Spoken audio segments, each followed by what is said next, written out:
Dr. Adams, and it's May 30th, 2020, and I wanted to respond to many of my patients who have been asking me. In fact, it's the most common question I'm getting recently about my opinion of our lockdown policy since March of 2020, since clearly the lockdown policy has had a substantial impact on the economy and people's lives and convenience and their freedoms to move and associate and get their hair cut. As you can see, mine is getting pretty shaggy.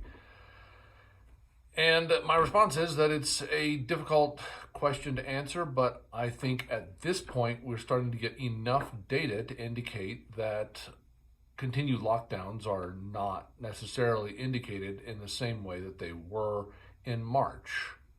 And the reason I say that is for several reasons. First of all, I think I can't comment on economics because I'm not an economist. And of course, I'm not a virologist or an epidemiologist, but I am a physician, so I know a little bit more about these topics than the average person. And my concern is growing about undiagnosed and untreated diseases. As an ophthalmologist, just the other day, I had a patient come in with a very large retinal detachment. In fact, it's the kind of retinal detachment where he'll probably never have normal vision again. Literally, my office, when he called, saw him within an hour. We fit him in immediately with the symptoms he was having. It was an emergency and he needed to be seen. When he got here, I asked him how long it had been going on, and he told me over a week. The reason he had waited to call for over a week was because he stated that he didn't think anybody would see him. Now, I have been here seeing emergencies since this began. At no point was my office closed completely. My volume went down by 75%, but I was still seeing urgent and emergency care, and now that our governor has opened up somewhat, I'm able to see essential care, and certainly his was an emergency and essential.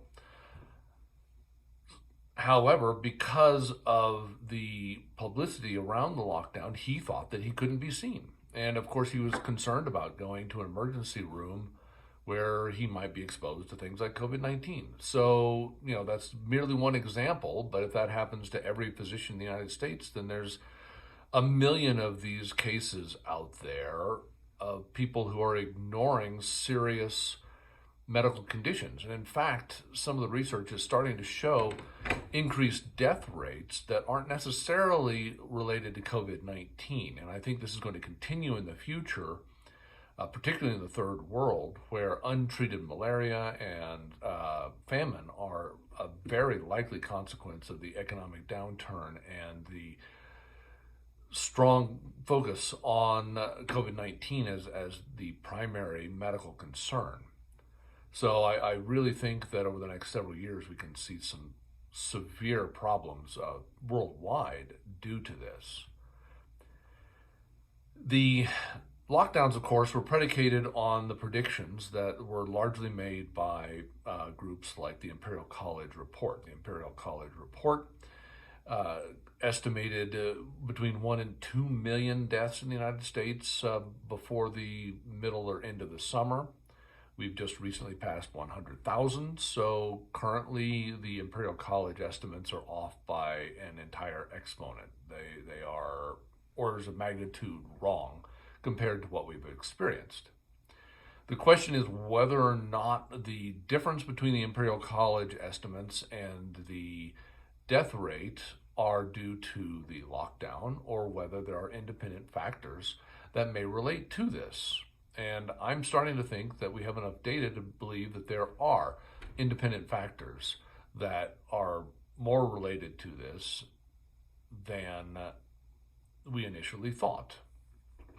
The Imperial College Report used an estimate of something called the R value, which is basically the reproduction rate and the spread of the disease through society. And they were estimating between 2.4 and 3.5. So for every one person who gets the disease, between 2.4 and 3.5 people would be exposed to it and would develop that disease.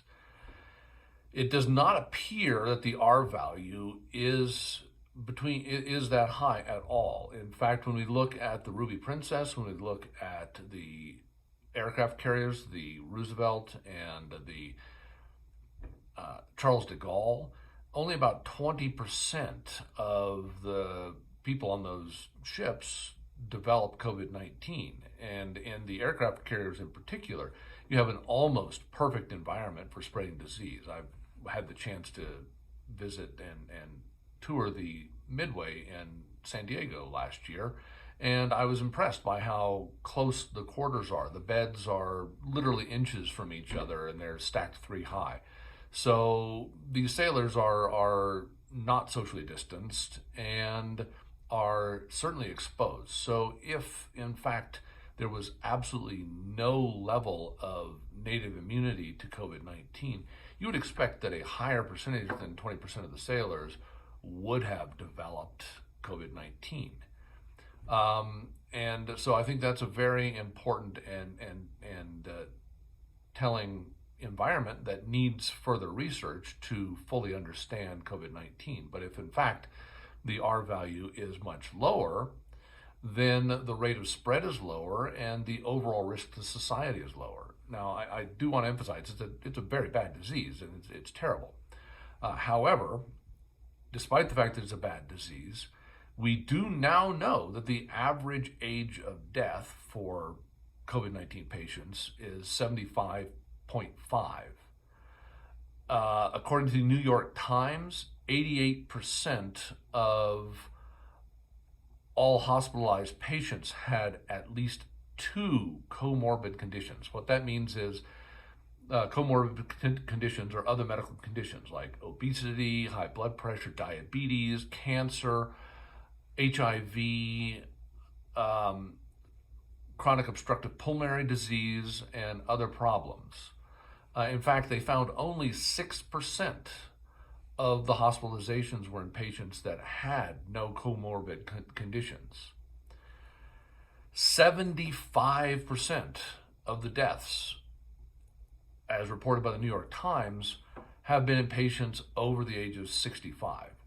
So in fact, we have a very predictable group of very susceptible patients who are likely to have a bad outcome from COVID-19. Now, of course, there are exceptions. The terrible story of the young man who was in the Broadway production of Hamilton, who lost his leg due to blood clots. We have learned since March and early April that blood clotting is a significant risk factor in COVID-19. And so, of course, these hospitalized patients are now being treated with blood thinners to reduce that risk.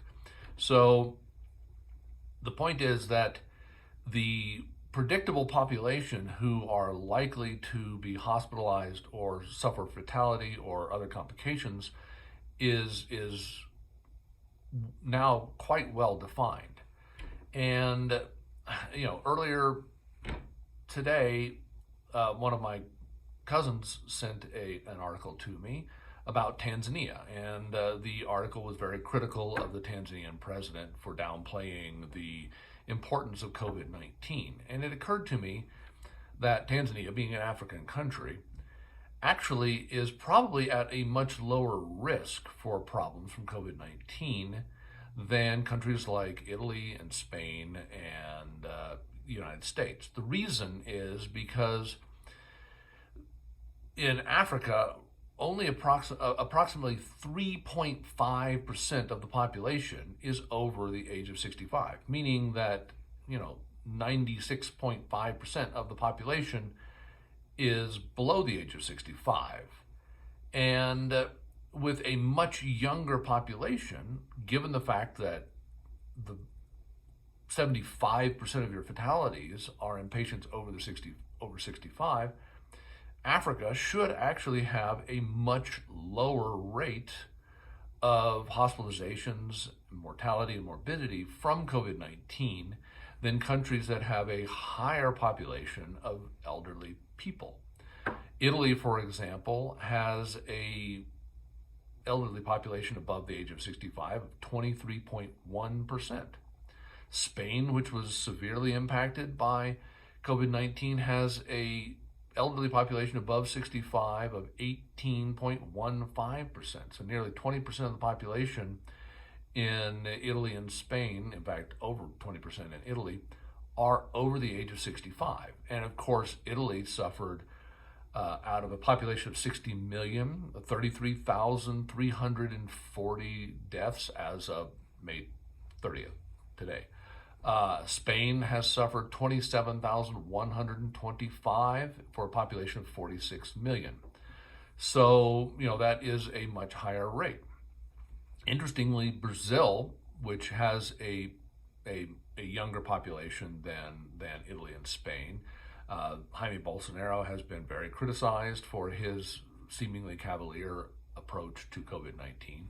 However, Brazil has a population above the age of 65 that's only 8.61%. So it's literally less than half. It's less than half the population of elderly patients than you find in Spain and Italy. And despite the fact that Brazil has done very little to lock down their society or take any kind of measures to control the spread of COVID-19, as of May 30th, they've had 28,015 deaths with a population of 207 million people. So assuming that these records are remotely acceptable, and of course the record keeping in Africa and Brazil may be of lower quality than you find in Italy and Spain, Brazil has roughly the same absolute number of deaths as Spain does, with a population that's 4 times the size. So deaths per 100,000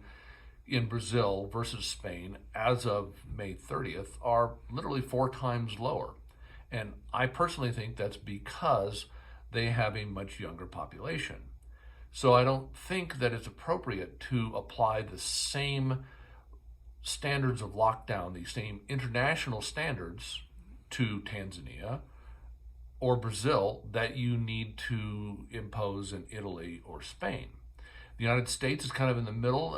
We have a population above the age of 65 of 16.03%, so right about 16%. New York itself is 12.9% of the population is above the age of 65, so certainly a higher risk population. And certainly in these populations, the Kings County, Washington State nursing home had a rate of fatality that was 18% among the positive individuals who developed COVID-19 in that nursing facility. So clearly among a vulnerable population, this is a really tremendous and terrible disease.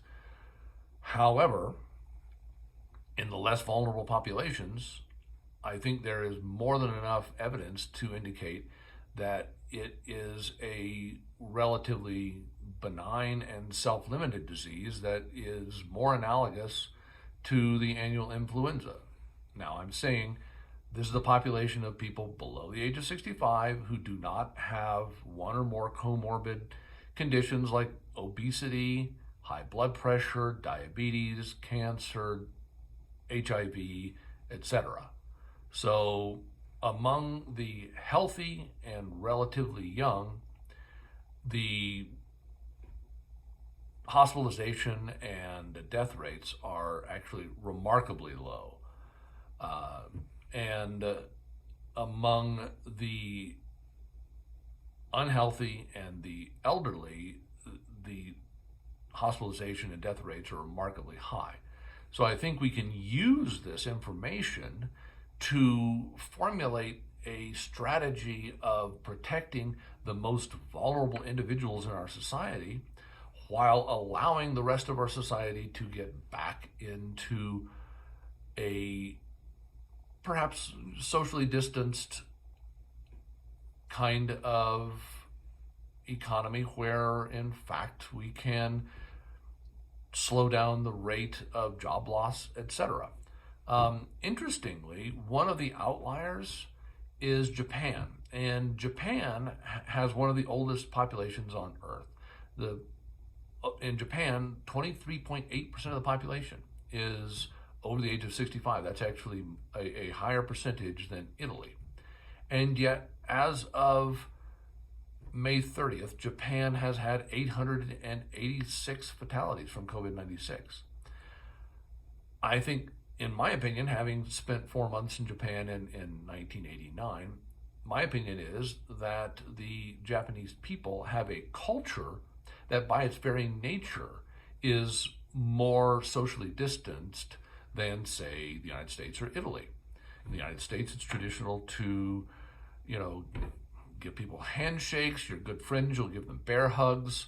In Italy, they shake hands, they hug, they kiss each other in the cheek. They have lots of large family gatherings. In Japan, when I was there in 1989, I would say even at that time, probably 30% of the people on public transportation would be wearing a mask. Anybody who had any symptoms or was concerned about symptoms would wear a mask. It was very culturally acceptable. It was a cultural norm. And of course, in Japan, they generally bow rather than shaking hands, and they're certainly not demonstrative in their demonstrations of affection with bear hugs and kissing on the cheek. I mean, that's a very atypical kind of activity in Japan. So I do think there are some cultural differences that explain why Japan, despite being one of the first countries to have reported COVID-19 cases, has done much better. And I think that we could model our economies in the West or our behavior in the West on a Japanese model, where we do wear masks, where we don't shake hands, where we do maintain a certain amount of social distancing. And if in fact the R value is much lower than originally estimated, we can drive the R value down with social distancing. And if in fact the R value is 1 or below as the native function of COVID-19, and we add some social distancing to that, we can get it well below 1. And if you have a spread of 1, then it is a very much more manageable process whereby we can continue to maintain a slow spread and take the pressure off of our emergency rooms and ICUs and hospitals. So I'm not saying that we need to return to business as usual, but I do think that a few very common sense interventions could slow the spread to a degree that we could see an R value that's more similar to Japan than Italy. And I'm not sure that Tanzania, given the fact that only 3.5% of their population is above the age of 65, is necessarily doing the wrong thing. We will find out over time whether or not Africa has a disproportionate impact from COVID-19. My personal concern is that the impact in Africa from COVID-19 will be indirect and will involve a substantial increased rate of death from lack of immunization, from lack of treatment of malaria, from lack of treatment of other diseases, lack of diagnosis of other diseases, and from famine, which I think is a very real concern due to the economic downturn in the West, that it will have a disproportionate impact on the third world. So I hope this casts some light into my thought process on the current lockdown procedures in the United States, and I hope that everyone has a healthy and happy COVID-19 season.